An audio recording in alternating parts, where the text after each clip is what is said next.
Doktorka Karen Waterby ve své vědecké studii zjistila, že pohled na ženská prsa prodlužuje život. Udělali jsme experiment a sledovali, kolik lidí se nepodívá na tahle prsa. Těm, kteří je přehlédli, jsme prodloužili život drobným dárkem. Dobrý den. Dobrý den.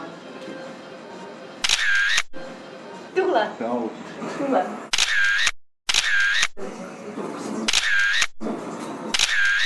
Takovou a podáte mi krásný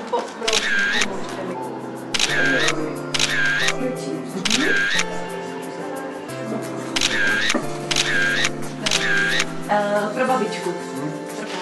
Prosím, 150.